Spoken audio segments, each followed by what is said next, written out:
चलिए आइए अब हम लोग एक और चैप्टर करते हैं जिसका नाम है स्टेट लेजिस्लेचर। आप पॉलिटिकल साइंस राजनीतिक विज्ञान का वीडियोस देख रहे हैं। अब हम लोग पढ़ेंगे राज्य विधानसभा के बारे में। Indian is a union of states. Bharat एक ऐसा राज्य है जो बहुत सारे राज्यों के संघ से बना है। It means that there is one union government and several state governments. It also means that union or center is more powerful than states. इसका मतलब क्या हुआ? भारत में एक केंद्र सरकार है, यूनियन गवर्नमेंट, इसको सेंट्रल गवर्नमेंट भी कहते हैं, और बहुत सारे राज्य सरकार हैं। इसका मतलब ये भी है कि जो यूनियन गवर्नमेंट है, जो केंद्र सरकार है, सेंट्रल गवर्नमेंट, वो राज्य सरकार स्टेट गवर्नमेंट से ज़्यादा शक्तिशाली है। At present, there are 28 states in the Indian Union and each one of them has a legislature. आज भारत में 28 राज्य हैं और हर एक राज्य में अपना विधानसभा है, अपना लेजिस्लेचर है। You have already read in the lesson 11 about the Parliament of India, which is the law-making body at the union level. अब जो स्टूडेंट हमारे वीडियोस को लाइन से पढ़ रहे हैं वो आगे के वीडियोस में जो लेसन 11 का वीडियो था उसमें वो पढ़े थे भारत के संसद के बारे में, और वहाँ पर ये समझाया गया था कि केंद्र स्तर पर जो कानून बनाए जाते हैं वो संसद में बनाए जाते हैं।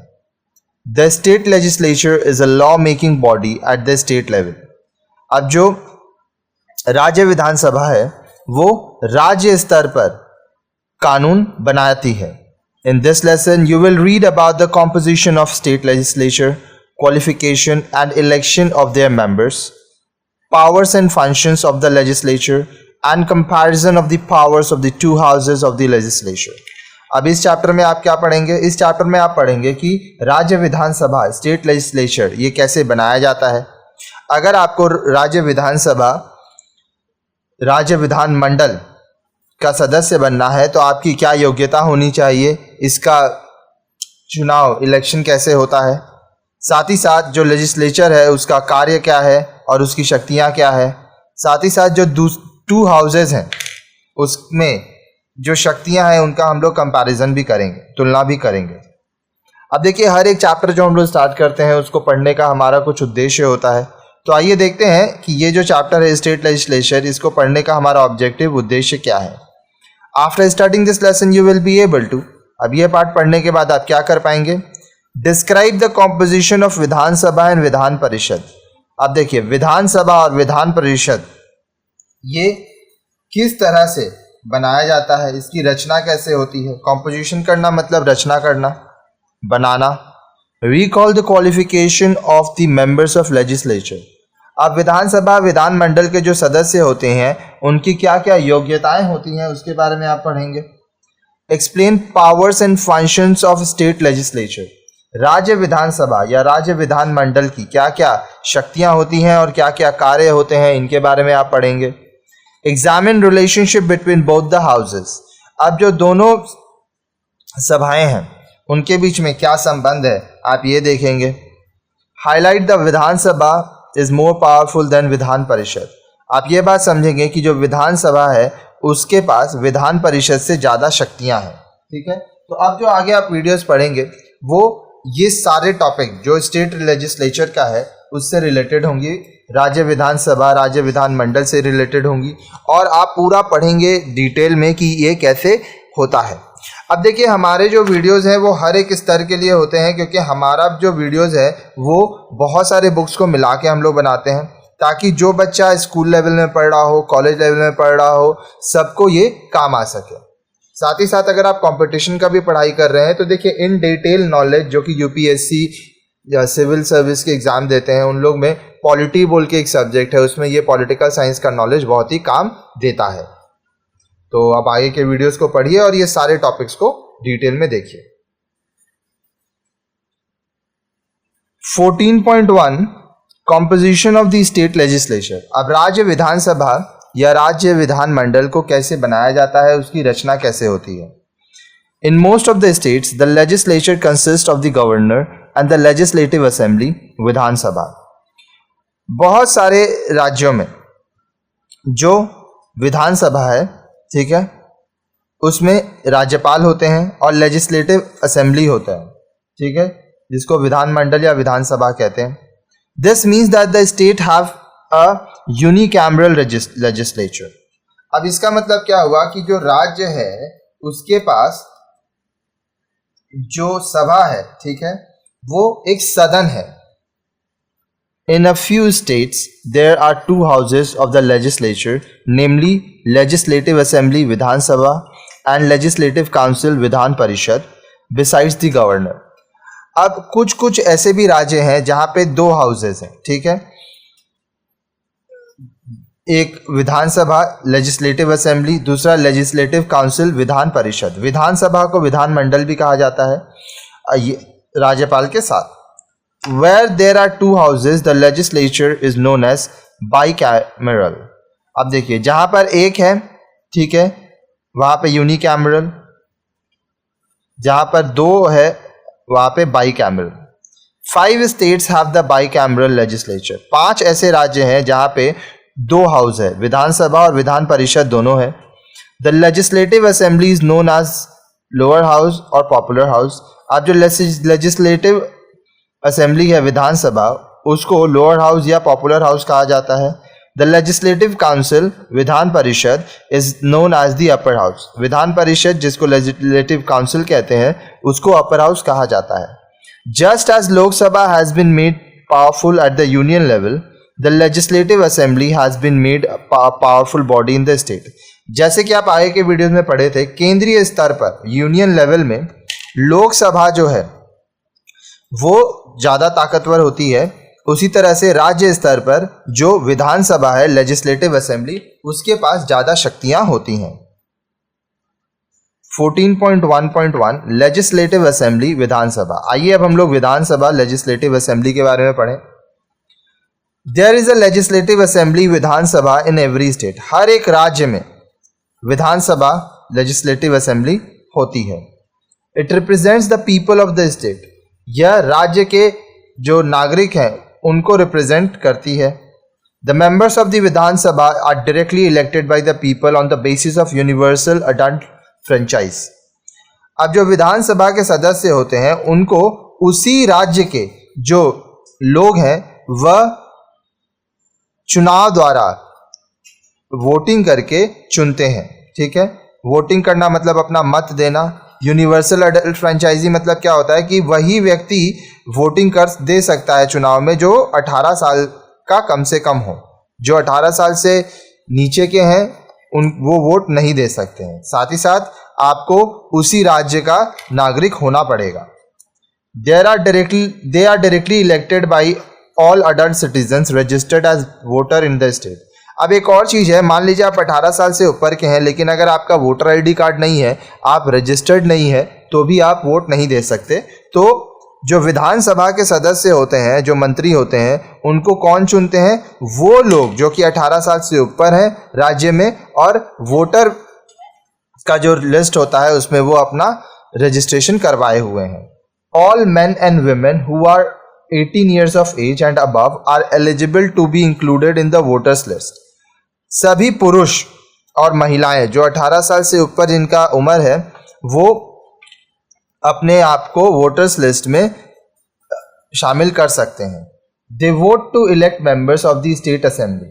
वो राज्य का जो सभा बनता है, ठीक है, आपका विधानसभा, उसके लिए वो इलेक्शन में लोगों को चुनते हैं। Members are elected from territorial constituencies. अब जो मेंबर्स हैं, सदस्य हैं, वो प्रदेशों से चुने जाते हैं। Every state is divided into as many as single constituencies as the number of the members to be elected. हर एक राज्य को बांटा जाता है जितना वहाँ पे कॉन्स्टिट्यूएंसीज बन सके, ठीक है, और फिर सदस्यों को चुना जाता है। As in the case of Lok Sabha, certain numbers of seats are reserved for scheduled caste and in some states for scheduled tribe also. अब देखिए, जैसे कि लोकसभा में होता है वैसे ही यहाँ पे भी कुछ जो सीट्स हैं वो रिजर्व्ड हैं शेड्यूल कास्ट एससी और शेड्यूल ट्राइब एसटी के लोगों के लिए। This depends on population of these weaker section in the state. अब यह इस बात पर निर्भर करता है कि उस राज्य में ये जो कमजोर वर्ग है शेड्यूल कास्ट और शेड्यूल ट्राइब, इनकी जनसंख्या कितनी है। In order to become a member of Vidhan Sabha a person must, अगर मान लीजिए किसी व्यक्ति को विधानसभा का सदस्य बनना है तो उसके पास क्या क्या कंडीशंस फॉलो करना होगा उसको। Be a citizen of India, सबसे पहले आपको भारत का नागरिक होना पड़ेगा। Have attend the age of 25 years, आप कम से कम 25 साल का उम्र होगा आपका। हिज और her name must be in the voter list, उस व्यक्ति का नाम वोटर लिस्ट में होना जरूरी है। Must not hold any office of profit, that is should not be a government servant, वो व्यक्ति सरकारी कोई नौकरी ना कर रहा हो और उसका कोई ऐसा ऑफिस ना हो जिससे वो प्रॉफिट के लिए काम कर रहा है। The number of Vidhan Sabha members can not be more than 500 and not less than 60। अब विधानसभा के जो सदस्य होते हैं वो 500 से ज़्यादा नहीं हो सकते और कम से कम 60 लोग चाहिए, 60 से कम भी नहीं हो सकते। However, very small states have been allowed to have lesser number of members. हालांकि बहुत छोटे राज्य होते हैं वहां पर इस बात की अनुमति दी गई है कि आप कम से कम सदस्य को रख सकते हैं। Thus, Goa has only 40 members in its assembly. तो गोवा जो राज्य है वो बहुत छोटा है, इसलिए वहां पे जो सभा है उसमें सिर्फ 40 सदस्य ही हैं।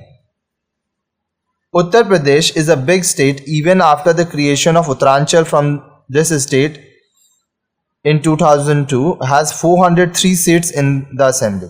उत्तर प्रदेश जो कि एक बहुत बड़ा राज्य है और उत्तरांचल जो कि 2002 में बना दिया गया था, उससे अलग कर दिया गया था, फिर भी उत्तर प्रदेश की जो सभा है विधानसभा उसमें 403 सदस्य हैं। The governor of the state has the power to nominate one member of Anglo-Indian community if this community is not adequately represented in the house. अब जो राज्य के राज्यपाल होते हैं गवर्नर, उनके पास यह शक्ति है कि वो एंग्लो इंडियन कम्युनिटी के किसी एक सदस्य को नॉमिनेट कर सके अगर उनको ऐसा लगे कि जो हाउस है, जो विधानसभा है, वहाँ पर एंग्लो इंडियन कम्युनिटी का कोई सदस्य नहीं है या उनके संग उनको सही तरीका से रिप्रेजेंट नहीं किया गया है। As in the case of Lok Sabha, some seats are reserved for the members of scheduled caste and scheduled tribe. अब जैसा कि लोकसभा में हम लोग पढ़े थे, विधानसभा में भी कुछ जो सीट्स हैं वो SC ST शेड्यूल कास्ट और शेड्यूल ट्राइब के लोगों के लिए आरक्षित की गई हैं। The tenure of Vidhan Sabha is 5 years, but the governor can dissolve it before the completion of its term on the advice of Chief Minister. अब जो विधानसभा का जो कार्यकाल है वो 5 साल के लिए होता है, लेकिन जो राज्यपाल हैं वो उसको पहले ही खत्म कर सकते हैं अगर मुख्यमंत्री इसकी सलाह देते हैं। It may be dissolved by the President in case of constitutional emergency proclaimed under Article 356 of the Constitution. अब राष्ट्रपति द्वारा भी इस विधानसभा को डिसॉल्व किया जा सकता है, खत्म किया जा सकता है अगर कोई संवैधानिक आपातकालीन परिस्थिति की घोषणा होती है। अनुच्छेद 356 में यह इस बारे में लिखा गया है हमारे संविधान में। अब ये जो कॉन्स्टिट्यूशनल इमरजेंसी है, ठीक है, जिसमें प्रेसिडेंट रूल आता है, इसके बारे में आप हमारे आगे के वीडियोस को अगर पढ़े हैं तो वहाँ पे विस्तार में पढ़ाया गया था। और जो स्टूडेंट नहीं पढ़े हैं, मैं उनको हमेशा बोलूँगा, सबको जो हमारे चैनल से पढ़ते हैं, प्लेलिस्ट सेक्शन में जाइए चैनल का और वहाँ से लाइन से पढ़िए। अगर नहीं समझ में आ रहा है कैसे करना है तो ऊपर मेरा नंबर दिया गया है, उसमें व्हाट्सएप में या टेलीग्राम में या हाइक में मैसेज कीजिए और मैं आपको जवाब जितना जल्दी हो पाएगा ज़रूर दूंगा। In case of proclamation of national emergency under Article 352, the Parliament can extend the term of the legislative assemblies for a period not extending 1 year at a time. अब मान लीजिए अगर राष्ट्रीय आपातकालीन की घोषणा हो जाती है अनुच्छेद 352 के अंतर्गत, तो जो संसद है इसको, जो लेजिस्लेटिव असेंबली है उसको, संसद का जो समय बढ़ाया जा सकता है, लेकिन ये 1 साल से ज़्यादा आप नहीं बढ़ा सकते। आइए अब हम लोग देखते हैं 14.1.2 presiding officer the speaker. The member of Vidhan Sabha elect their presiding officer. अब देखिए एक जगह मान लीजिए मीटिंग चल रहा है, ठीक है। अब वहां पे कोई हेड तो होना चाहिए जो कि उस मीटिंग को पूरा संभालेगा। तो वो जो हेड होता है, ठीक है, जो उस पूरे मीटिंग को संभालेगा वो होता है द स्पीकर, ठीक है। अब विधानसभा के जो सदस्य हैं वो प्रिसाइडिंग ऑफिसर स्पीकर को चुनते हैं। The presiding officer is known as the speaker. Presiding officer को स्पीकर के नाम से जाना जाता है। The speaker presides over the meeting of the house and conducts its proceedings. अब जो स्पीकर होते हैं वो जो सदन है, ठीक है, उसमें जो मीटिंग हो रही है उसके वो अध्यक्षता लेते हैं, ठीक है, सभापति होते हैं और वो जो सभा है उसके काम को सही तरीका से चलाने में सहायता करते हैं। He maintains order in the house and allows the member to ask questions and speak. वह जो सदन है, जो सभा है, उसको मेंटेन करते हैं और जितने भी वहाँ पे सदस्य हैं उनको वह मौका देते हैं, अनुमति देते हैं कि वह अपने सवाल पूछ सकें, वह बोल सकें। He puts bills and other measures to vote and announce the resulting of the voting. वह बहुत सारे बिल्स जो आते हैं विधानसभा में उसको वोटिंग के लिए उसका चुनाव होता है और जो भी निर्णय आता है वोटिंग का वह उसको घोषणा करते हैं। The speaker does not ordinarily vote at the time of voting. अब जो स्पीकर हैं वो आम तौर पर जब वोटिंग होता है उस समय वोट नहीं करते हैं। However he may exercise casting vote in case of a tie. अब मान लीजिए टाई की सिचुएशन है, मतलब हक में भी और विपक्ष दोनों में बराबर हो गया। मान लीजिए 100 लोग अगर हैं जो वोट कर रहे हैं तो 50 लोग यस बोले और 50 लोग नो में वोट किए, तो जो स्पीकर हैं वो अपना एक वोट जिस तरफ डालेंगे वो माना जाएगा। The deputy speaker presides over the meeting during the absence of the speaker. अब मान लीजिए जो स्पीकर है, जो प्रिसाइडिंग ऑफिसर चुना गया, अगर वो नहीं आए हैं, एब्सेंट है, तो जो डिप्यूटी स्पीकर है वो उनका काम संभालते हैं। He is also elected by the assembly from amongst it's member. अब ये जो डिप्यूटी स्पीकर है उनको भी सभा में ही चुना जाता है, सभा के सदस्यों द्वारा। A tie means that equal number of members have voted in favour and against a bill और रेजोल्यूशन। अब मान लीजिए कोई बिल है या रेजोल्यूशन है, अगर उसके ऊपर चुनाव हो रहा है तो टाई का मतलब ये हुआ कि इक्वल नंबर आया। फेवर मतलब यस में, अगेंस्ट मतलब नो में। जब बराबर भी अगर आ गया वोट तो to break the tie casting vote is exercised by the presiding officer of the legislative assembly. अब ये जो टाई का सिचुएशन आ गया है, इसमें क्या होता है कि जो लेजिस्लेटिव असेंबली में जो प्रिसाइडिंग ऑफिसर है, जो विधानसभा में या विधानमंडल में जो स्पीकर है, वो अपना वोट का इस्तेमाल करते हैं। 14.1.3 लेजिस्लेटिव काउंसिल और विधान परिषद। आइए अब हम लोग लेजिस्लेटिव काउंसिल, विधान परिषद के बारे में पढ़ेंगे। विधान Parishad is the upper house of the state legislature. अब देखिए राज्य विधानसभा जो है उसका जो अपर हाउस है वो विधान परिषद है। लोअर हाउस क्या है? लोअर हाउस है विधानसभा, अपर हाउस विधान परिषद। It is not in existence in every state. अब विधान परिषद हर राज्य में नहीं है। Very few states have by cameral legislature, that means having to houses. बहुत कम ऐसे राज्य है जहां पे दो सभाएं हैं, कहने का मतलब दो हाउसेज हैं, एक विधान परिषद, दूसरा विधान सभा या Vidhan Mandal. At present 5 states with Uttar Pradesh, Bihar, Karnataka, Maharashtra and Jammu Kashmir have Vidhan Parishad, while remaining 23 states have one house, that is Vidhan Sabha. अब देखिए अभी भारत में 5 ऐसे राज्य हैं, उत्तर प्रदेश, बिहार, कर्नाटका, महाराष्ट्र, जम्मू और कश्मीर, जहां पर विधान परिषद है और विधान सभा भी है। बाकी जो 23 राज्य हैं उसमें सिर्फ विधानसभा है। Legislative councils are legacy to British period. अब ये जो लेजिस्लेटिव काउंसिल है, विधान परिषद, ये कहाँ से आया है? ये विरासत हमें ब्रिटिश शासनकाल से मिला।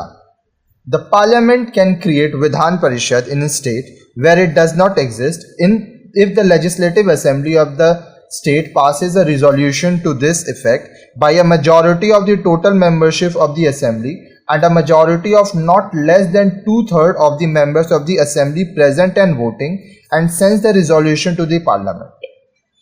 अब देखिए, जो संसद है वो एक विधान परिषद किसी राज्य में ला सकती है जहां पर वो नहीं है। जैसे अभी भारत में 5 राज्यों में विधान परिषद है, 23 में नहीं है। तो ये 23 में अगर किसी राज्य में विधान परिषद लाना है तो ये कौन लाएगा? पार्लियामेंट बना सकती है, ठीक है। तब जब लेजिस्लेटिव असेंबली जो है विधानसभा, राज्य विधानसभा, वो एक रिजोल्यूशन पास करे जहां पे टोटल जो मेंबर्स हैं उसका मेजॉरिटी मिले, ठीक है। और जिस दिन वोटिंग हो रहा है, जितने मेंबर्स आए हैं, 2/3 ऑफ द मेंबर्स, मान लीजिए अगर सदन में टोटल 100 मेंबर हैं तो 51 लोग तो हाँ बोलने ही होंगे। अब जिस दिन वोटिंग हो रहा है, मान लीजिए उस दिन 80 लोग हैं तो इसका 2/3 अगर मैं करूं, ठीक है, तो मेजॉरिटी मिलनी चाहिए। Similarly, if the state has a council and the assembly wants it to be abolished, it may adopt a resolution by a similar majority and send it to the parliament. अभी जिस तरह से majority होने के बाद हम लोग संसद में भेज रहे हैं, उसी तरह से मान लीजिए ये जो 5 राज्य हैं जहां पर विधान परिषद है, अगर यहां से आप लेजिस्लेटिव काउंसिल विधान परिषद को हटाना चाहते हैं तो जो असेंबली है विधानसभा, वो एक रिजोल्यूशन पास करेगी मेजॉरिटी के साथ और उसको संसद में भेजेगी। In this situation parliament resolves to abolish the concern legislative council. अब अगर ऐसी कोई परिस्थिति आती है तो जो संसद है वो लेजिस्लेटिव काउंसिल विधान परिषद को खत्म कर सकती है। Accordingly councils of Punjab, Andhra Pradesh, Tamil Nadu and West Bengal were abolished. अब इसी के अंतर्गत पहले पंजाब, आंध्र प्रदेश, तमिलनाडु और वेस्ट बंगाल में काउंसिल्स थे, विधान परिषद भी थे, लेकिन उनको हटा दिया गया। अब यहां पर सिर्फ विधानसभाएं हैं। अकॉर्डिंग टू द कॉन्स्टिट्यूशन, माफ कीजिएगा, according to the constitution the total number of member in the Vidhan Parishad of a state should not exceed 1/3 of the total number of members of Vidhan Sabha, but this number should not be less than 40। अब संविधान के अनुसार जो विधान परिषद के सदस्य होंगे एक राज्य में, वो उस राज्य के विधानसभा के सदस्यों के 1/3 भाग से ज्यादा नहीं हो सकता। कहने का मतलब, मान लीजिए कोई राज्य है जहां पे 300 विधानसभा के सदस्य हैं, तो इसका 1/3 मतलब जो विधान परिषद है उसमें सिर्फ 100 ही सदस्य हो सकते हैं। लेकिन आपको यह भी ध्यान देना होगा कि जो विधान परिषद के सदस्य हैं वो 40 से कम नहीं होने चाहिए। The Jammu and Kashmir is an exception where Vidhan Parishad has 36 members. लेकिन जम्मू एंड कश्मीर एक एक्सेप्शन है जहां पे विधान परिषद में सिर्फ 36 सदस्य हैं। In order to be a member of legislative council, the person concerned should be। अब मान लीजिए अगर आपको विधान परिषद का सदस्य बनना है तो आपके पास क्या क्या योग्यताएं होनी चाहिए, क्या क्या आपके पास मिनिमम रिक्वायरमेंट है। Should be a citizen of India, आपको भारत का नागरिक होना पड़ेगा। Have attend at the age of 30, आप कम से कम 30 साल के होंगे। Be a registered voter in the state, आप राज्य में एक रजिस्टर्ड वोटर होंगे। Not hold any office of profit, आपके पास कोई ऐसा कार्यालय नहीं होगा जिससे आप लाभ कमाएं। The Vidhan Parishad is partly elected and partly nominated. अब विधान परिषद में क्या है, कुछ सदस्य को चुना जाता है और कुछ सदस्यों को नॉमिनेट किया जाता है, ठीक है। Most of the members are indirectly elected in accordance with the principle of proportional representation by means of single transferable vote system। अब ज्यादातर जो सदस्य होते हैं विधान परिषद को, उनको चुनाव द्वारा चुना जाता है और इसमें सिंगल ट्रांसफरेबल वोट सिस्टम होता है। इसके बारे में हम आगे के वीडियोस में आपको पढ़ाए थे। Different categories of members represent different interest. अब जो अलग अलग तरह के जो सदस्य होते हैं सबकी अलग अलग रुचियां होती हैं, इंटरेस्ट होते हैं। The composition of the legislative council is as follows. अब जो विधान परिषद है उसको किस तरह से उसकी रचना होती है। 1/3 members of the council are elected by the members of the Vidhan Sabha. अब काउंसिल विधान परिषद के जो सदस्य हैं उसमें 1/3 सदस्य कौन चुनेंगे? विधानसभा के सदस्य जो हैं वो चुनेंगे कि विधान परिषद में सदस्य कौन होंगे। कितने? 1/3। 1/3 of the members of the Vidhan Parishad are elected by the electorates consisting of members of municipalities, district boards and other local bodies in the state. अब 1/3 जो सदस्य होंगे विधान परिषद के, उनका चुनाव के द्वारा उनको चुना जाएगा, जिसमें म्यूनिसिपैलिटीज के सदस्य होंगे, डायरेक्ट डिस्ट्रिक्ट बोर्ड्स और जो दूसरे लोकल बॉडीज होते हैं राज्य में। ठीक है, अब देखिए 1/12 member of are elected by the electorate consisting of graduates in the state with a standing of 3 years. 1/12 जो मेंबर होंगे उनको कैसे चुना जाएगा? राज्य में जो ग्रेजुएट्स हैं, ठीक है, उनका इलेक्शन के द्वारा, जो कि 3 साल के लिए स्टैंडिंग में रहेगा। 1/12 member are elected by the electorate consisting of teachers of educational institution within the state not lower in standard than a secondary school who have a teaching experience of at least 3 years. अब 1/12 जो सदस्य होंगे, members होंगे 1/12, वो election के द्वारा चुने जाएंगे और ये इलेक्शन में टीचर्स होंगे कहाँ के? एजुकेशनल इंस्टीट्यूशन, जो राज्य के शिक्षा संस्थान है वहाँ के अध्यापक होंगे। अब ये जो है लोअर स्टैंडर्ड के नहीं होने चाहिए, सेकेंडरी स्कूल से कम के टीचर्स को नहीं लिया जाएगा और हर टीचर का कम से कम 3 साल का टीचिंग एक्सपीरियंस होना चाहिए। The remaining about 1/6 members are nominated by the governor from amongst the person having special knowledge in the sphere of literature, science, arts, cooperative movement and social service. अब जो बचे हुए हैं लगभग 1/6 जो मेंबर होंगे वो कैसे नॉमिनेट किए जाएंगे? उनको राज्यपाल द्वारा चुना जाएगा। कहाँ से? उन लोगों में से जिनके पास विशिष्ट ज्ञान है literature, science, arts, cooperative movement और सोशल सर्विस के क्षेत्र में। द विधान परिषद like Rajya Sabha is a permanent house. अब देखिए, हम लोग आगे पढ़े थे केंद्र, जब सरकार के बारे में पढ़ रहे थे, सेंट्रल गवर्नमेंट के बारे में, तो वहां पे देखे थे जो राज्यसभा है वो परमानेंट हाउस है। उसी तरह से जो विधान परिषद है वो भी एक स्थायी है, परमानेंट हाउस है। इट इज नेवर डिसॉल्व, इसको कभी भी नष्ट नहीं किया जा सकता। The tenure of its members is 6 year. यहाँ पे जो सदस्य होते हैं, विधान परिषद के जो सदस्य होते हैं, उनका कार्यकाल 6 साल के लिए होता है। 1/3 of its member retire after every 2 years. हर 2 साल में इसके 1/3 जो सदस्य हैं वो रिटायर हो जाते हैं। The retiring members are eligible for re election. अब जो रिटायरिंग मेंबर्स हैं, ठीक है, जो लोग रिटायर हो चुके हैं उनको फिर से री इलेक्शन द्वारा चुना जा सकता है। In case of vacancy arising out of resignation और death, by election is held for the remaining period of such members tenure. मान लीजिए अगर किसी सदस्य का मृत्यु हो जाता है या वो त्याग पत्र दे देता है तो वैकेंसी आ जाती है, उसका जगह खाली हो जाता है, तो इसके लिए बाई इलेक्शन हो सकता है और उस मेंबर का जितना कार्यकाल बचा था उतने समय के लिए कोई और सदस्य बनते हैं। अब आगे देखिए 14.1.4 chairman of the legislative council presiding officer. अब जो विधान परिषद के प्रिसाइडिंग ऑफिसर चेयरमैन कौन होते हैं? The presiding officer of the Vidhan Parishad legislative council is known as the chairman who is elected by its member.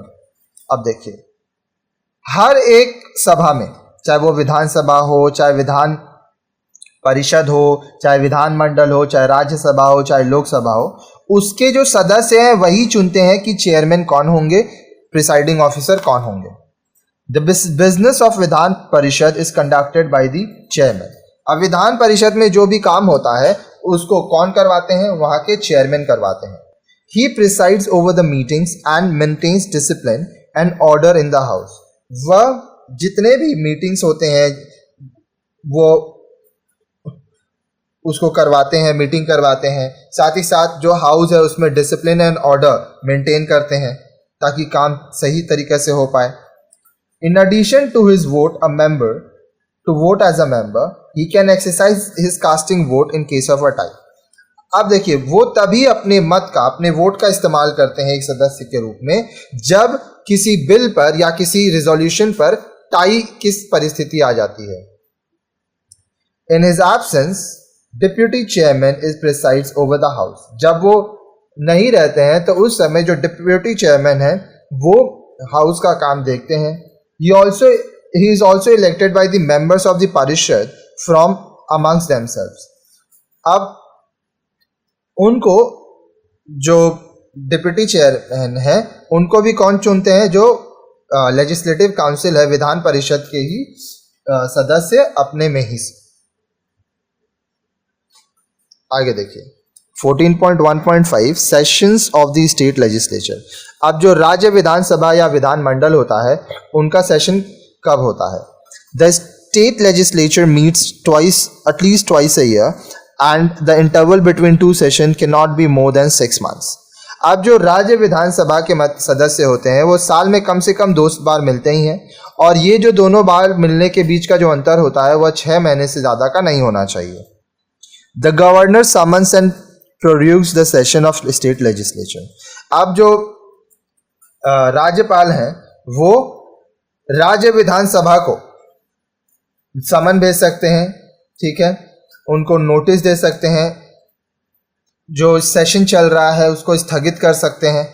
He addresses the विधानसभा और with both the houses if there is a bicameral legislature at the commencement of the first session after each general election and at the commencement of the first session of the year। जो governor है राज्यपाल वो विधानसभा या दोनों houses, विधानसभा और विधान परिषद, जहां पर bicameral legislature है, दोनों सभाएं हैं, वहां पर वो आते हैं फर्स्ट सेशन में हर एक आम चुनाव के बाद, और जब साल का पहला सेशन चालू होता है तब। This address reflects the policy statement of the government which is to be discussed in the legislature, and the privileges and immunities to the members of the state legislature are similar to that of the member of parliament। अब यहाँ पर क्या होता है? सबसे पहला दिन जब राज्यपाल आते हैं, सरकार अपनी नीतियों के बारे में चर्चा करती है सभा में, और जो राज्य विधानसभा के सदस्य होते हैं उनको क्या क्या विशेष अधिकार मिलता है, क्या क्या प्रिविलेजेस है, इम्यूनिटीज है, वो सब एक संसद के सदस्य जितना ही है। आगे देखिए 14.2 powers and functions of the state legislature. अब जो राज्य विधानसभा है उसकी क्या क्या शक्तियां हैं, उनके क्या क्या कार्य हैं, आइए उनके बारे में हम लोग पढ़ते हैं। 14.2.1 लॉ मेकिंग फंक्शन। 14.2.1 जो राज्य विधानसभा या विधान मंडल है वह कानून बनाते हैं। The primary function of the state legislature like the union parliament is law making. अब देखिए जो सबसे प्रमुख कार्य है राज्य विधानसभा का वो क्या है? वो ये है कि वो केंद्र सरकार जैसा, केंद्र सदन जैसा कानून बनाए, ठीक है। तो विधानसभा में क्या हो रहा है? लोकसभा की तरह कानून बनाया जा रहा है। The state legislature is empowered to make laws on state list and concurrent list। अब देखिए जो राज्य विधानसभा है उनके पास ये शक्तियां हैं कि वह राज्य सूची में, और जो स्टेट लिस्ट है, जो कॉन्करेंट लिस्ट है जिसके बारे में हम लोग आगे पढ़े थे, ठीक है, समवर्ती जो है सूची, उसके लिए वो कानून बनाते हैं। The parliament and the legislative assemblies have the right to make the laws on the subject mentioned in the concurrent list। अब देखिए संसद में और जो विधानसभा है, ठीक है, उनके पास यह अधिकार है कि जो कॉन्करेंट लिस्ट में जो जो चीजें हैं उनके लिए वह कानून बना सकते हैं। But in case of contradiction between the union and state law on the subject the law made by the parliament shall prevail. लेकिन मान लीजिए कोई ऐसा परिस्थिति होता है जब केंद्र का जो कानून है और राज्य का जो कानून है उसके बीच में विवाद आए, तो जो संसद में कानून बनाया गया था वो माना जाएगा। Bills are of 2 types. अब जो बिल हैं वो 2 प्रकार के होते हैं, ऑर्डिनरी बिल और मनी बिल। अब जो स्टूडेंट हमारे वीडियोस को लाइन से पढ़ रहे हैं वो इसके बारे में आगे पढ़े थे, हम आगे भी ये चीज़ बताए थे आपको कि जो बिल्स है वो 2 प्रकार के होते हैं, एक होते हैं ऑर्डिनरी और एक होते हैं money. Ordinary bills can be introduced in either of the house if the state legislature is bicameral, but money bill is first introduced in the Vidhan Sabha। अब मान लीजिए कोई ऐसा राज्य है जहां पे दोनों सभाएं हैं, विधानसभा भी और विधान परिषद, तो ऑर्डिनरी बिल किसी में भी लाया जा सकता है, लेकिन जहां मनी बिल सबसे पहले विधानसभा में ही लाया जाता है। ठीक है। After the bill is passed by both the houses, it is sent to the governor for his assent. जब कोई बिल दोनों हाउसेस से, विधान परिषद और विधानसभा दोनों जगह से पास हो जाता है, अनुमति मिल जाती है, तो उसको गवर्नर के पास, राज्यपाल के पास उनकी अनुमति के लिए भेजा जाता है। The governor can send back the bill for reconsideration. अब राज्यपाल चाहे तो वो बिल को वापस भेज सकते हैं ताकि एक बार फिर से उस पर विचार विमर्श हो। When the bill is passed again by the legislature, the governor has to give his assent. अगर मान लीजिए उस बिल पे फिर से सभा द्वारा अनुमति मिल गई तो राज्यपाल को अपनी अनुमति देनी ही पड़ती है। You have read when the parliament is not in session and if there is a necessity of certain law, the president can issue ordinance. आप ये आगे पढ़ चुके हैं कि जब संसद अपने कार्य स्तर पे नहीं रहता है, जब सेशन में नहीं रहता है और कोई कानून बनाने का बहुत ज़रूरत होता है, तो जो राष्ट्रपति हैं वो उसके लिए ऑर्डिनेंस दे सकते हैं। Similarly, governor can issue an ordinance of the state subjects when legislature is not in session. उसी प्रकार से राज्यपाल भी कोई ऑर्डिनेंस पास कर सकते हैं, ठीक है, अगर उस समय जो सभाएं हैं वो अपने कार्यकाल में ना हो। ठीक है। ऑर्डिनेंस का मतलब क्या होता है? हुक्म देना, फरमान देना, आज्ञा देना, अध्यादेश देना। The ordinance have the force of law. अब ये जो अध्यादेश दिया गया है उसके पास कानूनी शक्तियां हैं। The ordinance issued are laid before the state legislature when it reassemble. जब विधानसभा, राज्य विधानसभा वापस से अपना कार्यकाल चालू करती है तो ये जो ऑर्डिनेंस है, अध्यादेश है, वह उसके सामने लाया जाता है। It ceases to be on operation after the expiry of 6 weeks unless rejected by the legislature earlier. अब अपने ऑपरेशन में जब कोई ऑर्डिनेंस पास किया जाता है, अध्यादेश दिया जाता है, तो अगर 6 हफ्ते तक उसके ऊपर कुछ काम ना हो तो वह एक्सपायर हो जाता है। ठीक है। या तो तब अगर इसको पहले से ही रिजेक्ट कर दिया गया हो। The legislature passes a regular bill to become a law to replace the ordinance. अब जो लेजिस्लेचर है, ठीक है, विधानसभा है, वो एक रेगुलर बिल पास करते हैं ताकि उससे कानून बनाया जा सके अध्यादेश को हटाने के लिए। This is usually done with in 6 weeks after reassembly of legislature. अब ये कब होता है? 6 हफ्ते के अंदर, जब सभा आरंभ हुआ है, सेशन आरंभ हुआ है, उसके 6 हफ्ते के अंदर ये काम हो जाना चाहिए। 14.2.2 फाइनेंशियल पावर्स। अब देखिए, वित्त शक्तियां। The state legislature keeps control over the finances of the state. अब राज्य का जो खर्च है, जो पैसे संबंधी चीजें हैं, उसके ऊपर नियंत्रण कहां से रखा जाता है? राज्य विधानसभा में। अब money bill is introduced first only in Vidhan Sabha. अब अगर मान लीजिए कोई ऐसा बिल है जो पैसे से संबंधित है तो उसको पहले विधानसभा में ही लाया जाता है। The money bill includes authorization of the expenditure to be incurred by the government, imposition और abolition of taxes, borrowings etc. अब मनी बिल में ये हो सकता है कि सरकार का जो खर्च है, ठीक है, उसमें ऑथराइजेशन करना कि हाँ, सरकार को इस चीज़ पे इतना खर्च करना है। साथ ही साथ नए प्रकार के टैक्स कर लाना या टैक्सेस को हटाना, सरकार किस तरह से उधार पैसा लेगी, बोरोइंग्स कैसे होगा। The bill is introduced by a minister on the recommendation of the governor. अब जो बिल है वो एक मंत्री द्वारा लाया जाता है, प्रस्तुत किया जाता है राज्यपाल की सलाह पर।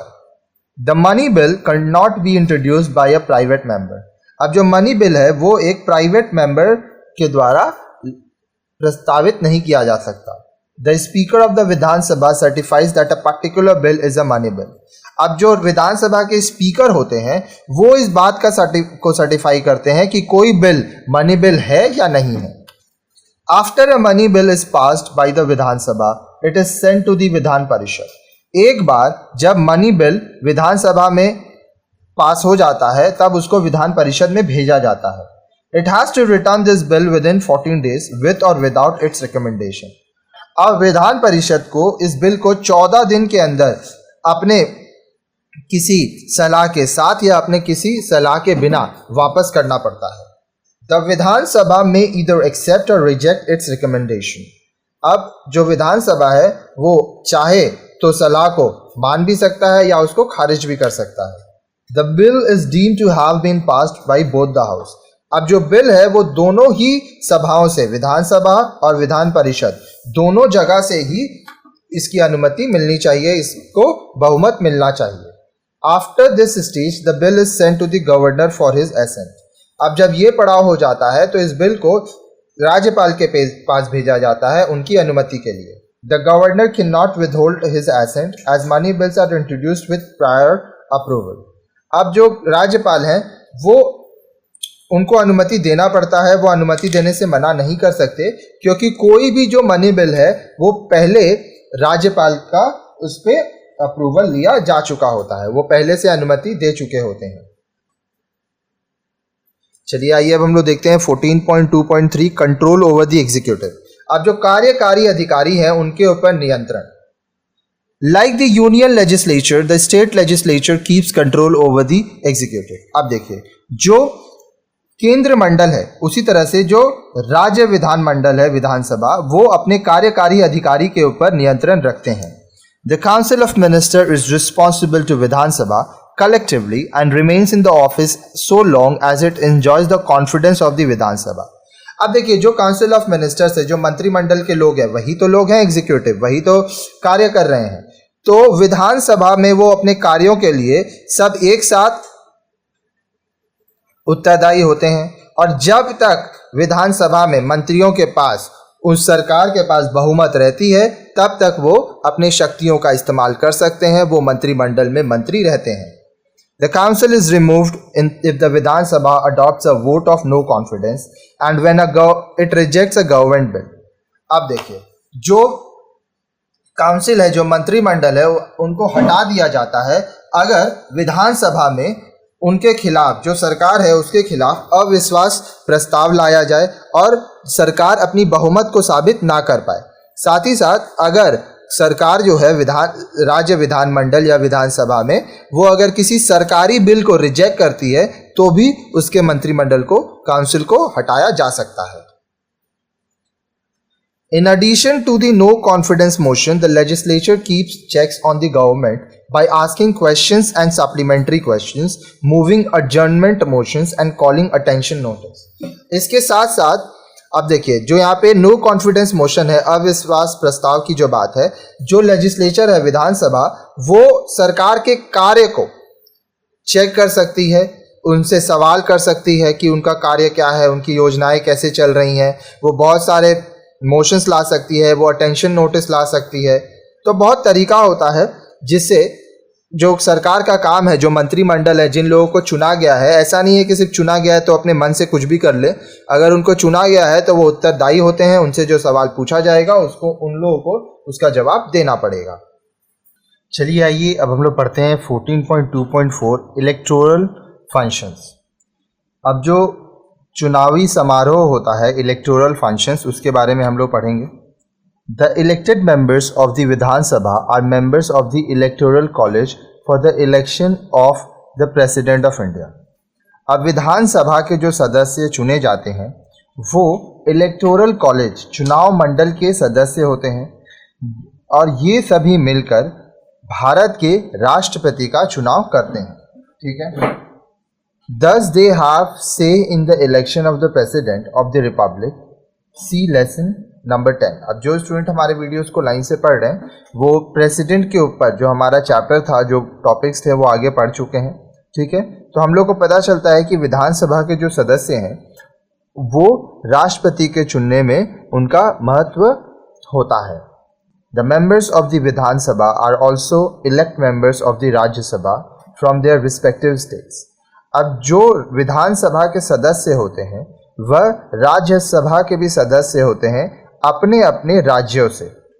1/3 members of the Vidhan Parishad, if it is in existence in the state, are also elected by the members of the Vidhan Sabha.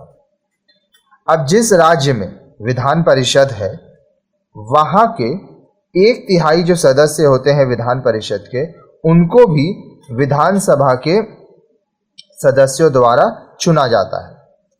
In all these elections, members of the Vidhan Sabha Assembly cast their votes in accordance with single transferable vote system. अब जितना भी ये जो चुनाव होता है इसमें जो विधान असेंबली जो है उसके जो सदस्य हैं वो अपना वोटिंग देते हैं और ये सिंगल ट्रांसफरेबल वोट सिस्टम के हिसाब से होता है, जिसके बारे में हम आपको आगे पढ़ा चुके हैं।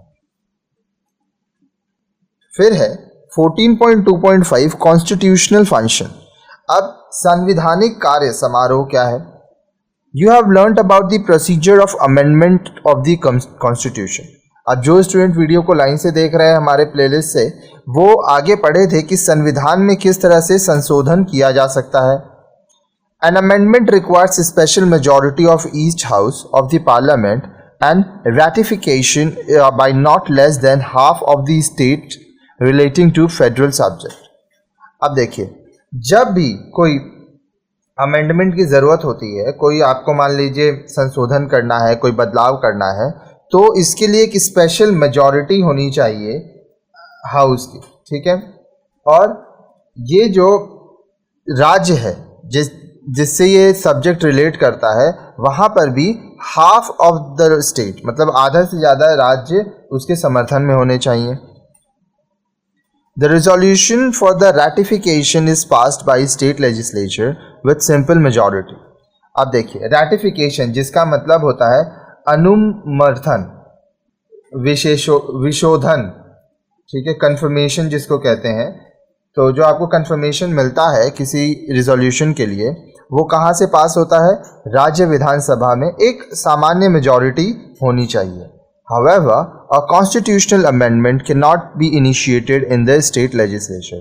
लेकिन जो संवैधानिक संशोधन है, जो संविधान में आपको बदलाव करना है, भारत के संविधान में बदलाव करना है, वो आपके राज्य विधानसभा में सिर्फ नहीं हो सकता, ठीक है। 14.3 limitation of the powers of the state legislature. अब जो स्टेट लेजिस्लेचर है, राज्य विधानसभा या राज्य विधानमंडल, इनकी जो शक्तियां हैं उनका लिमिटेशन क्या है? The powers of law making by the legislature are limited in the following manner. अब ये जो विधानसभा है, इसका जो कानून बनाने का इनका जो शक्ति है वो सीमित है निम्नलिखित तरीकों से। कैसे?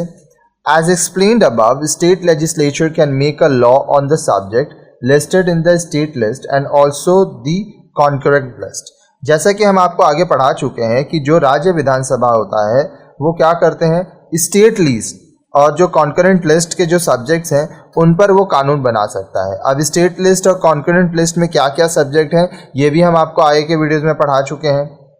But in case the state law on a subject in the concurrent list is in conflict with the union law, the law made by the parliament shall prevail. लेकिन मान लीजिए अगर कोई ऐसा परिस्थिति होता है कि जो राज्य कानून बना रहा है, मतलब जो राज्य सरकार कानून बना रही है किसी कॉन्करेंट लिस्ट के सब्जेक्ट पे, और अगर उसका मतभेद होता है केंद्र सरकार के कानून से, तो इस परिस्थिति में पार्लियामेंट में जो कानून बना है वह माना जाएगा। कहने का मतलब, मान लीजिए कॉन्करेंट लिस्ट का कोई सब्जेक्ट है, ठीक है, उसमें राज्य सरकार भी कोई कानून बना रहा है और केंद्र सरकार भी कानून बना रहा है, लेकिन दोनों का कानून अलग अलग है, मतभेद हो रहा है, कॉन्फ्लिक्ट हो रहा है, तो उस समय पार्लियामेंट संसद में जो कानून बनाया जाएगा वो माना जाएगा। The governor of the state may reserve his assent to a bill passed by the state legislature and send it for the consideration of the president. अब जो राज्यपाल होते हैं किसी राज्य के, वो अगर चाहें तो किसी बिल पर अपनी अनुमति को वो रिजर्व रख सकते हैं, और वो जो बिल है जो कि उनको राज्य विधानसभा से मिला है उसको वह राष्ट्रपति के पास कंसिडरेशन के लिए भेज सकते हैं। It is compulsory in case the powers of the high courts are being curtailed. अब ये ज़रूरी होता है कि जब हाई कोर्ट का जो शक्तियां हैं उसको कम किया जाए। In some other cases prior approval of the president for introducing the bill in the legislature is essential, such as imposition of restriction on the freedom of trade and commerce with the state or with other states. अब मान लीजिए कुछ कुछ ऐसी भी परिस्थितियां हैं, कुछ ऐसे भी केसेस हैं जहां पर पहले से राष्ट्रपति से अनुमति ले ली जाती है सभा में बिल लाने से पहले। जैसे मान लीजिए अगर आपको जो व्यापार है उसकी जो स्वतंत्रता है राज्य के अंदर या एक राज्य के दूसरे राज्य के संग जो व्यापार होती है, अगर उसको रोकना है तब आपको पहले से राष्ट्रपति से अनुमति ले लेनी होती है। The Parliament has the complete control on the entire state list at the time when the national emergency has been declared under Article 352, although the state legislature remain in existence and continues to perform its function. अब संसद के बाद यह पूरा नियंत्रण है कि वो राज्य की जो सूची है, स्टेट का जो काम का जो लिस्ट है, अगर कभी नेशनल इमरजेंसी आती है, राष्ट्रीय आपातकालीन की परिस्थिति आती है, जो कि हमारे अनुच्छेद 352 के अंतर्गत है, तो उस समय वो स्टेट लिस्ट का पूरा नियंत्रण संसद के पास चला जाएगा। हालांकि जो राज्य विधानसभा है वो अपने अस्तित्व में है, वो अपना काम कर रही है, तब भी In case of breakdown of constitutional machinery under Article 356, after fall of popular government in the state, the president's rule is imposed. ये भी हम आपको आगे पढ़ाए हैं। मान लीजिए जो संविधान है अगर वह टूटता है, जो जैसे कि अनुच्छेद 356 में दिया गया है, और सरकार गिर जाती है राज्य में, तो प्रेसिडेंट रूल लाया जाता है, राष्ट्रपति शासन लाया जाता है। The Parliament then acquires the power to make laws for that state for the period of constitutional emergency. अब जो संसद है उनके पास यह शक्ति होती है कि वह उस राज्य के लिए कानून बना सके तब तक जब तक संवैधानिक आपातकालीन की परिस्थिति है, कॉन्स्टिट्यूशनल इमरजेंसी चल रही हो। The Parliament can also make laws on a subject of the state list in order to carry on its international responsibility. अब देखिए जो संसद है वो राज्य की जो सूची है, स्टेट लिस्ट के जो सब्जेक्ट हैं उस पर भी कानून बना सकती है ताकि वह अंतर्राष्ट्रीय जो उसका उत्तरदायित्व है उसको पूरा कर सके। If the Rajya Sabha adopts a resolution bye 2/3 majority to this effect on its own or at the request of 2 or more states, the parliament can enact laws on specified subject of the state list. मान लीजिए राज्यसभा में एक resolution pass होता है, ठीक है, जिसमें 2/3 बहुमत मिलती है, ठीक है, या तो वो खुद से ये रेजोल्यूशन लाए या तो 2 से अधिक राज्यों के रिक्वेस्ट पर वो इस रेजोल्यूशन को लाते हैं और 2/3 बहुमत मिलती है, तो संसद इस नए कानून को स्टेट लिस्ट के सब्जेक्ट में डाल सकती है। Fundamental rights also impose limitation on the powers of the state legislature. अब जो राज्य विधानसभा होता है उनकी जो शक्तियां होती हैं उन पर लिमिटेशंस लगाया जाता है जब मौलिक अधिकार की बात आती है, क्योंकि इंसान का जो मौलिक अधिकार है जो हमारे संविधान में दिया गया है, ठीक है, जिसके बारे में हम आगे के वीडियोस में आपको पढ़ाए हैं, उसको ध्यान में रखते हुए ही शक्तियों को इस्तेमाल किया जाता है सरकार द्वारा। It cannot make laws which violate the rights of the people. सरकार ऐसा कोई भी कानून नहीं बना सकता जिससे लोगों का जो अधिकार है वह नष्ट हो या उसमें कोई बाधा आए। Any law passed by the state legislature can be declared void by the High Court or Supreme Court if it is found unconstitutional as violate of the fundamental rights. अब मान लीजिए राज्य विधानसभा कोई भी ऐसा कानून लाता है जिससे लोगों का जो मौलिक अधिकार है उसकी क्षति होती है, उस पर बाधा आती है, और यह माना जाता है कि वो जो कानून है जो लाया गया है अगर वो असंवैधानिक है तो सुप्रीम कोर्ट या हाई कोर्ट उस कानून को खत्म कर सकती है। 14.4 comparison of the two houses of the state legislature. अब देखिए विधानसभा और विधान परिषद, ठीक है, इसके बीच में क्या कंपैरिजन है वो देखिए। Legislative assembly Vidhan Sabha like the Lok Sabha occupies a dominant position. अब देखिए लेजिस्लेटिव असेंबली विधानसभा ये क्या होता है, ये लोकसभा की तरह है और इसका एक प्रमुख पद है, ठीक है, ये ज़्यादा प्रभावी है। Legislative council Vidhan Parishad enjoys much less power as compare to the powers of Vidhan Sabha even in relation to ordinary bills. जो आम बिल्स आते हैं उस संदर्भ में भी विधान परिषद के पास विधानसभा के तुलना में कम शक्तियां हैं। लेजिस्लेटिव असेंबली मतलब विधानसभा, लेजिस्लेटिव काउंसिल मतलब Vidhan Parishad. The Rajya Sabha at the centre enjoys equal power in consideration of bill other than money bills, but Vidhan Parishad enjoys much lesser powers as compare to the Rajya Sabha. अब देखिए, राज्यसभा जो कि सेंटर लेवल पे है, केंद्र के स्तर पर क्या क्या है, राज्यसभा और लोकसभा। तो जब कोई मनी बिल को छोड़ के जब कोई ऑर्डिनरी बिल आता है तो राज्यसभा और लोकसभा का इक्वल पावर्स होता है, वो दोनों की बराबर शक्तियां होती हैं। लेकिन विधान परिषद के पास हमेशा, राज्यसभा लीजिए या आप विधानसभा लीजिए, तो विधान परिषद के बाद जो शक्तियां हैं वह हमेशा कम होती हैं। The relative position of Vidhan Sabha and विधान परिषद इज एज अंडर। अब देखिए उनका क्या पद है, इनका क्या स्टेटस है, आइए उसके बारे में पढ़ते हैं। किनका? विधानसभा legislative assembly, Vidhan Parishad legislative council. 14.4.1 in relation to ordinary bills, जब कोई ऑर्डिनरी बिल लाया जाता है तब।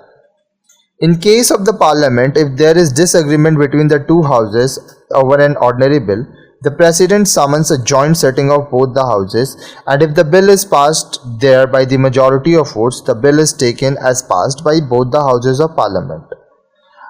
अब जब संसद में कोई बिल आता है, ठीक है, और दोनों हाउसेज में उस बिल को लेके असहमति है, डिसएग्रीमेंट है, तो जो राष्ट्रपति हैं वह यह नोटिस दे सकते हैं, समन दे सकते हैं कि दोनों हाउसेज एक साथ बैठे, जॉइंट सिटिंग हो, और उस जॉइंट सिटिंग में अगर उस बिल को बहुमत मिल जाती है तो उस बिल को ले लिया जाता है दोनों ही हाउसेज में, पार्लियामेंट के, संसद के। But this provision of joint sitting does not exist in the state. लेकिन राज्य में ये जो जॉइंट सिटिंग का कॉन्सेप्ट है ये नहीं है। Although N ordinary bill can originate in either house of the state legislature, yet both houses have unequal powers.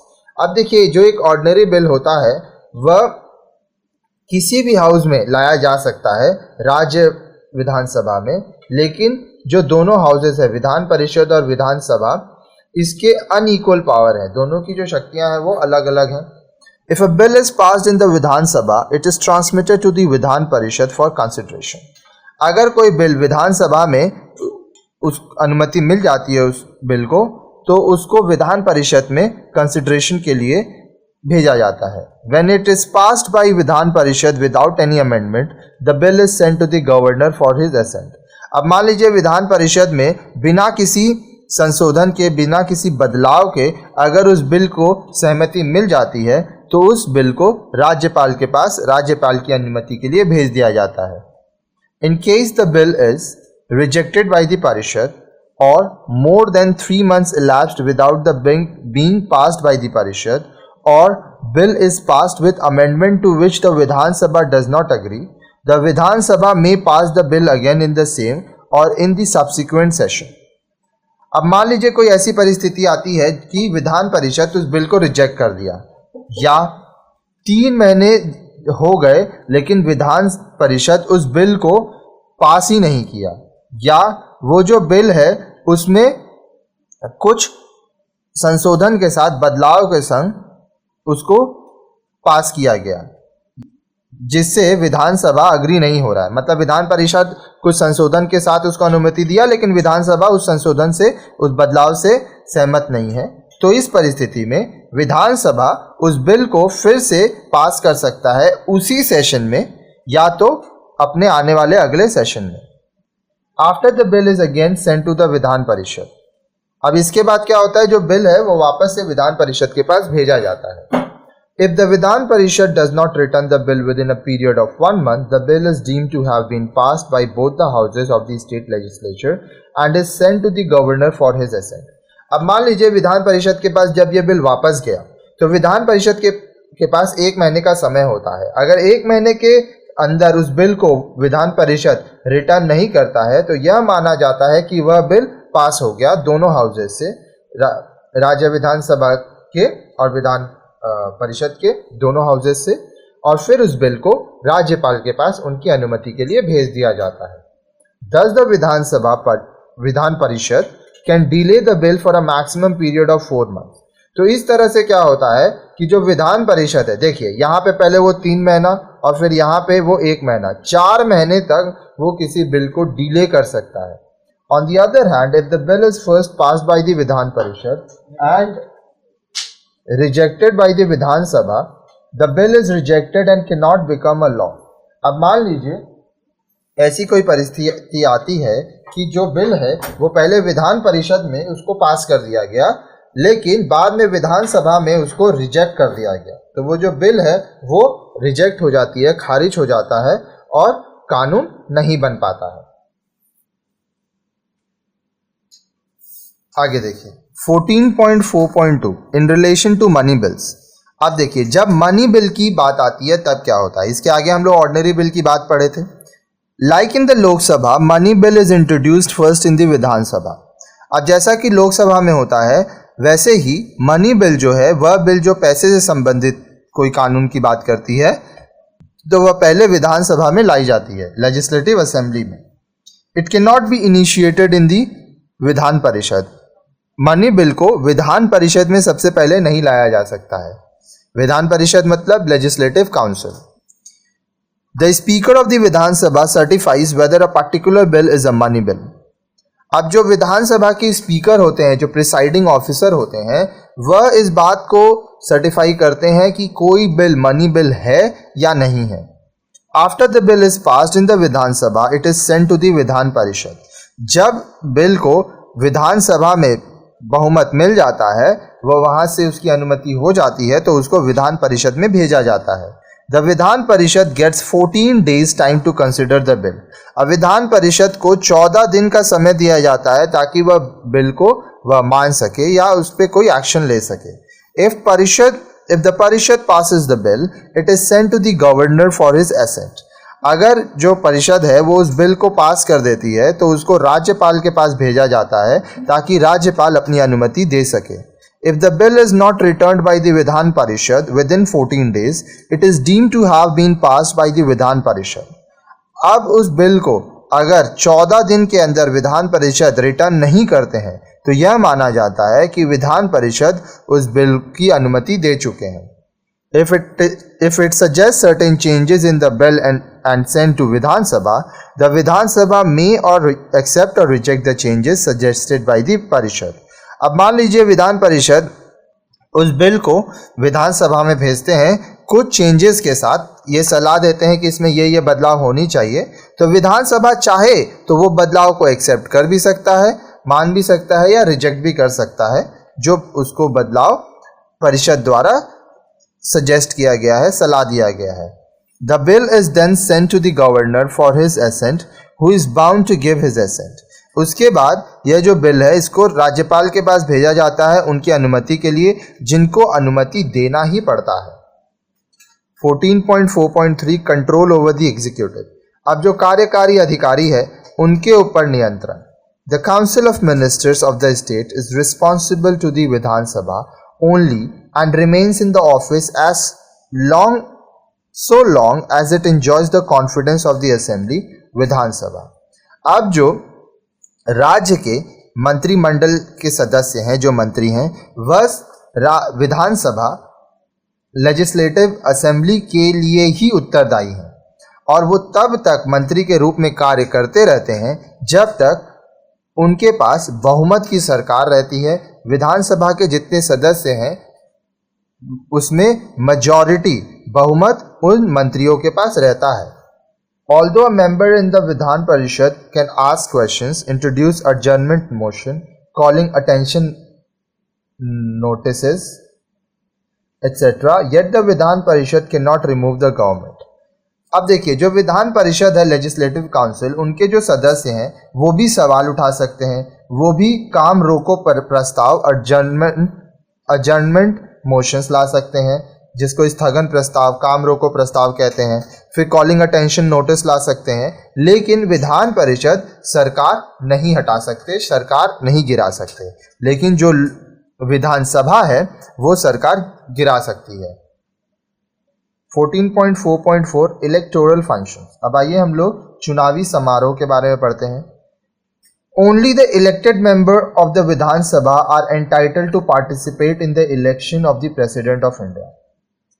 अब सिर्फ वही लोग जो कि विधानसभा के सदस्य चुने गए हैं, वही लोग जो राष्ट्रपति, भारत के राष्ट्रपति का जो चुनाव होता है उसमें भाग ले सकते हैं. The members of the Vidhan Sabha do so in their capacity as the member of electoral college. अब जो विधानसभा के सदस्य होते हैं वह इसको इस प्रकार से कर पाते हैं जब वह चुनाव मंडल के सदस्य होते हैं. But the members of Vidhan Parishad are not entitled to vote in the election of the president. लेकिन विधान परिषद के जो सदस्य होते हैं उनके पास ये अधिकार नहीं होता है कि वह जब राष्ट्रपति के चुनाव में वोट दे सकें. Members of the Rajya Sabha from each states are elected only by the members of assembly and not of the council. अब देखिए, राज्यसभा के जो सदस्य, जो हर एक राज्य से राज्यसभा के सदस्य जो बनते हैं, उनको सिर्फ असेंबली मतलब विधानसभा से ही के ही सदस्य चुनते हैं. काउंसिल, विधान परिषद के सदस्य उनको नहीं चुनते हैं. The above discussion makes it clear that the Vidhan Parishad is powerless and non-influential house. अब इससे ये पता चलता है कि जो विधान परिषद है उनके पास ज़्यादा शक्तियाँ नहीं है, वो बहुत ज़्यादा प्रभावित नहीं कर सकते. It has become a secondary house. वह एक सेकेंड हाउस बन के सिर्फ रह गए हैं. Thus many states prefer to have unicameral legislature. इसलिए बहुत सारे ऐसे राज्य हैं जो कि सिर्फ एक ही सभा चाहते हैं. वो चाहते हैं कि सिर्फ विधानसभा लेजिस्लेटिव असेंबली ही हो. But the Vidhan Parishad is not super floss. लेकिन जो विधान परिषद है वो ज़रूरत से ज़्यादा काम की नहीं है. वो ठीक है, बहुत फालतू नहीं है. It serves as a check on the hasty legislation made by Vidhan Sabha by highlighting the short bills coming or defects of the bill. अच्छा, अब ये जो विधान परिषद है ये एकदम ऐसा नहीं है कि पूरा फालतू है. जब लेजिस्लेशन मतलब जब भी विधानसभा में कोई कानून लाया जाता है तो उसमें क्या क्या कमियां हैं, क्या क्या बदलाव हो सकते हैं, ये विधान परिषद देखता है. It lessens the burden of the Vidhan Sabha as some bills are initiated in the Vidhan Parishad. अब देखिए, विधानसभा का जो मेहनत है, जो काम है, वो थोड़ा कम हो जाता है क्योंकि कुछ कुछ ऐसे बिल हैं जो कि विधान परिषद में लाए जाते हैं. तो जो स्टूडेंट हमारे वीडियोस को अभी तक लाइन से पढ़ रहे हैं वो क्या क्या सीखे हैं अभी तक. What you have learned. The state legislature consist of the governor, the legislative council Vidhan परिषद एंड द लेजिस्लेटिव असेंबली विधानसभा. अब जो राज्य विधानमंडल जो होता है, ठीक है, उसमें क्या क्या कौन कौन होते हैं. राज्यपाल, गवर्नर, लेजिस्लेटिव काउंसिल विधान परिषद और लेजिस्लेटिव असेंबली विधानसभा होते हैं. In most of the states there are unicameral legislature. बहुत सारे ऐसे राज्य हैं जहाँ पे सिर्फ एक ही सभा है, विधानसभा सिर्फ है. These state legislatures consist of the governor and the legislative assembly. अब ये जो स्टेट राज्य विधानमंडल है इसमें सिर्फ राज्यपाल और विधानसभा लेजिस्लेटिव असेंबली ही है. The parliament is empowered to set up or abolish the Vidhan Parishad in a state. संसद के पास यह शक्ति है कि वह किसी भी राज्य में विधान परिषद को, लेजिस्लेटिव काउंसिल को ला सकती है या खत्म कर सकती है. The Vidhan Parishad is partly indirectly elected and partly nominated. अब जो विधान परिषद के सदस्य हैं उनको कुछ को नॉमिनेट किया जाता है और कुछ को इलेक्ट किया जाता है, चुना जाता है. It is permanent house like the Rajya Sabha. अब विधान परिषद जो है वो राज्यसभा की तरह एक स्थायी सभा है. It is never dissolve. इसको कभी भी खत्म नहीं किया जा सकता. The tenure of its member is 6 year. Vidhan Parishad के जो सदस्य होते हैं उनका कार्यकाल 6 साल के लिए होता है. 1/3 मेंबर्स रिटायर एवरी 2 ईयर्स. हर 2 साल बाद 1/3 जो सदस्य हैं वह रिटायर हो जाते हैं. The minimum age of the membership of the Vidhan Parishad is 30 years. It is 25 years for Vidhan Sabha. अब विधान परिषद के सदस्य बनने के लिए आपका जो सबसे मिनिमम जो एज होना चाहिए वो 30 साल होना चाहिए. और अगर आपको विधानसभा का सदस्य बनना है तो आप कम से कम 25 साल के होंगे. Member of the Vidhan Sabha are directly elected by the people of the state on the basis of universal adult franchise. अब विधानसभा के जो सदस्य होते हैं वह राज्य की जनता चुनती है, आम चुनाव होता है जिसमें हर वो सदस्य जो 18 साल से ऊपर है, चाहे वो पुरुष हो चाहे महिला, किसी भी जाति धर्म या समुदाय का हो, वो सब अपना मत देते हैं, वोट देते हैं और चुनाव में विधानसभा के सदस्य चुने जाते हैं। Its tenure is 5 years, but the governor can dissolve it earlier on the advice of the chief minister. अब जो विधानसभा है उसका कार्यकाल 5 साल के लिए होता है, लेकिन अगर मुख्यमंत्री सलाह दे तो जो राज्यपाल है वह किसी भी विधानसभा के सदस्य के कार्यकाल को स्थगित कर सकते हैं, उसको खत्म कर सकते हैं। In case of constitutional breakdown, it may dissolve by the president. अगर मान लीजिए संविधान जो है उसके हिसाब से अगर काम नहीं हो रहा है तो राष्ट्रपति भी इसको खत्म कर सकते हैं। The power of the state legislature are lawmaking, control over finance and the executive and electoral function and constitutional function. अब जो राज्य विधान मंडल है उनके पास क्या क्या शक्तियां हैं, वो कानून बना सकते हैं राज्य में, राज्य का जो पैसा है, जो वित्त है, उसके ऊपर उनका नियंत्रण रहता है, उनके बहुत सारे कार्यकारी अधिकारी रहते हैं, उनके पास चुनावी कार्य हैं, उनको चुनाव करवाना होता है, फिर उनको जो भी संविधान है उसके अनुसार कार्य करना होता है। The Vidhan Sabha occupies a dominant position. अब जो विधानसभा है वह ज़्यादा प्रभावी रहती है, वो विधान परिषद को डोमिनेट करती है। द विधान परिषद enjoys less power as compared to the Vidhan Sabha in relation to ordinary bills, money bills, control over the executive and powers in regard to the election of the president, etc. अब जो विधान परिषद है उनके पास अगर विधानसभा से तुलना की जाए तो कम शक्तियां होती हैं। ऑर्डिनरी बिल्स में, मनी बिल्स में जो कार्यकारी अधिकारी है उनका काम का जो नियंत्रण है उनके संदर्भ में, और जब प्रेसिडेंट का इलेक्शन होता है तो उनको चुनने के लिए ये सारे अधिकार विधान परिषद के पास नहीं होते हैं, और कुछ कुछ में जहाँ होते भी हैं वो बहुत कम होते हैं।